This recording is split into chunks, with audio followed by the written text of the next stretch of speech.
Réflexion sur le karma et le dharma.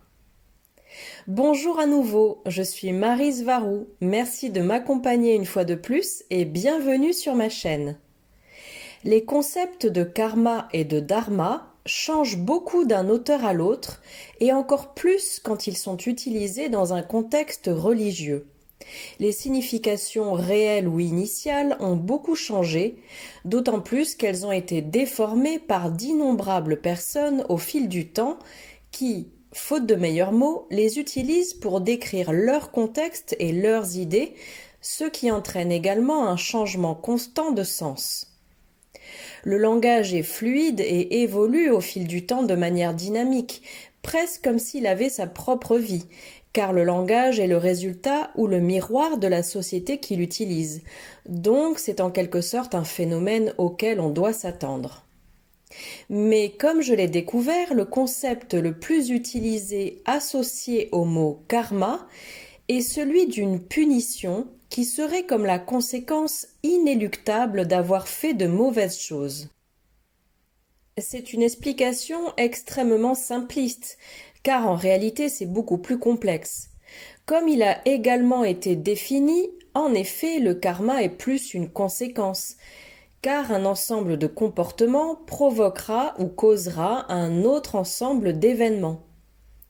Le karma est souvent associé à des résultats négatifs et les gens pensent que la conséquence d'un ensemble d'actions est quelque chose de fixe ou un résultat fixe. Par exemple, comme quand tu enfreins la loi et que tu es puni, ou que tu mets ta main dans le feu et que tu te brûles. Mais le karma peut aussi être associé de cette façon à des conséquences positives, comme dans une relation de cause à effet. Je définirais cette description comme un programme informatique qui utilise le diagramme logique de décision, c'est-à-dire en anglais if, then, else. Si, alors, sinon. Mais il y a une signification beaucoup plus profonde du karma ou du fait de vivre dans le karma, qui est de renoncer au contrôle que nous avons sur nos vies, de vivre selon les règles des autres et dans un état d'esprit de peur, ainsi que dans la crainte du châtiment de celui qui gouverne et contrôle nos vies. Et ceux qui contrôlent la vie des gens sont évidemment les religieux, les chefs de toutes sortes et les gouvernements avec toutes leurs lois. Des lois qui ont été conçues pour leur bénéfice à eux et non pour le bien de la population, ni pour sa protection, et encore moins pour appliquer une vraie justice. Toutes les lois humaines ont été créées par ceux qui contrôlent tous les gouvernements, par la cabale et par ses sbires, qui, sciemment ou sans le savoir, créent des petites lois en suivant toujours les règles plus grandes qui leur sont imposées. En fin de compte, tout cela n'a qu'un seul but, contrôler la population générale, exactement comme si c'était une ferme humaine. Et toutes ces règles de toutes sortes sont conçues pour maintenir la population en général dans un état divisé et dans une crainte constante, avec une perception catastrophiste de la réalité. Tout ça pour maintenir la fréquence de manifestation des masses aussi basse que possible, pour pouvoir continuer à les exploiter de toutes les manières possibles. Car dans cet état, la population ne peut manifester collectivement que des choses négatives pour elle-même, exactement comme les contrôleurs le veulent. C'est la raison pour laquelle il se passe constamment de mauvaises choses partout dans le monde. Mais ça ne veut même pas dire que ces mauvaises choses arrivent réellement. C'est ce que les contrôleurs veulent que le collectif pense pour créer un état d'esprit de basse vibration qui, à son tour, manifestera des choses de basse fréquence, mais pas forcément ces choses précises qu'ils affirment se produire.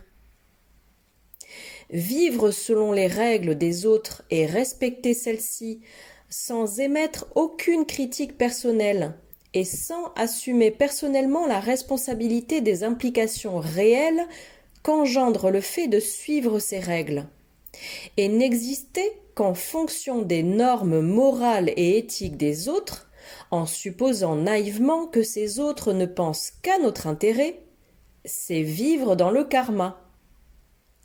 Parce que ces gens se conforment à l'ensemble des conséquences que les contrôleurs de l'humanité attribuent eux-mêmes à l'ensemble des actions des humains, comme s'il n'y avait pas d'autre choix possible. Cela pourrait signifier que les individus qui tombent là-dedans n'ont aucun jugement personnel ni aucune personnalité, parce qu'ils se comportent exactement comme des clones les uns des autres, avec une seule idée en tête, celle d'obéir à l'ensemble des règles qui leur ont été imposées.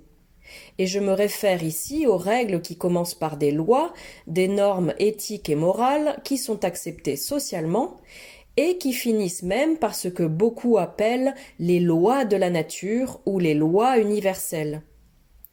Obéir à tout cela sans avoir de pensée indépendante, c'est aussi accepter aveuglément ce qui est possible et ce qui ne l'est pas, en utilisant uniquement les critères que d'autres, ceux qui sont au pouvoir, ont imposés à l'individu. Tout ce que je viens de décrire revient à vivre dans le karma, et donc, par conséquent, ce qui en découle est de vivre dans la culpabilité constante et même dans la peur de commettre des actions qui enfreindraient ces règles. Et c'est cette peur de la punition et de la culpabilité qui fera baisser l'estime de soi du sujet et, en fin de compte, c'est ce qui l'amènera à manifester une punition grave après la mort qui provoquera ensuite sa réincarnation sur Terre. Car, comme je l'expliquais dans une autre vidéo, le sujet aura cette perception qu'il a beaucoup de soi-disant mauvaises actions à payer parce qu'il n'a pas été assez gentil dans sa vie passée. Et encore une fois, tout cela arrive quand la personne suppose que ceux qui lui imposent les lois détiennent la vérité ultime et ont des normes éthiques et morales justes et qu'elle est donc obligée de les suivre. Mais ensuite, nous avons un autre groupe de personnes, ceux qui suivent leur propre chemin, ceux qui prennent la peine de penser par eux-mêmes et qui ont assez de cerveau et de courage pour créer leur propre ensemble de normes concernant à peu près tout. Je ne parle pas de ces gens qui peuvent être appelés anarchistes, qui vont aveuglément contre le système et contre presque tout, pensant toujours qu'ils se battent contre leur oppresseur. Mais avec cette attitude, ils ne font que nourrir le système qu'ils prétendent vouloir attaquer, parce que tous ces groupes sont fortement infiltrés, certains même ont été créés délibérément comme opposition contrôlée. Ils font donc partie du système lui-même, de la matrice elle-même. Non, je veux parler des personnes qui savent que leurs normes éthiques, en fonction desquelles elles vivent, dépassent de loin les normes des personnes et des institutions officielles qui, elles, prétendent imposer leurs normes à toute la population en affirmant que c'est pour le bien de tous. Les personnes qui sont suffisamment fortes pour créer leurs propres normes et vivre en accord avec elles, en accord avec ce qu'elles pensent et croient personnellement. Et comme elles sont dans une mentalité de service à autrui, comme résultat d'un service à soi-même efficace et responsable, elles ont une connexion extrêmement forte à la source et, logiquement, elles ont une plus grande force vitale. Cela signifie aussi que leur capacité de manifestation est également beaucoup plus forte et plus efficace. Lorsqu'une personne est responsable d'elle-même et de son âme, cela crée une connexion plus forte avec la source, ce qui augmente considérablement sa capacité de manifestation proportionnellement à la fréquence vibratoire de ses pensées. Comme je l'ai mentionné précédemment, le service à autrui sur Terre ne peut pas être bien accompli sans un service efficace et responsable envers soi-même d'abord, pour que cela agisse comme base nous permettant d'aider les autres. Si tu ne fais que servir les autres sans te servir toi-même, il n'y aura bientôt plus personne pour servir les autres, car tu finiras par t'effondrer d'épuisement en servant ces autres qui sont opportunistes et veulent juste exploiter tes bonnes intentions.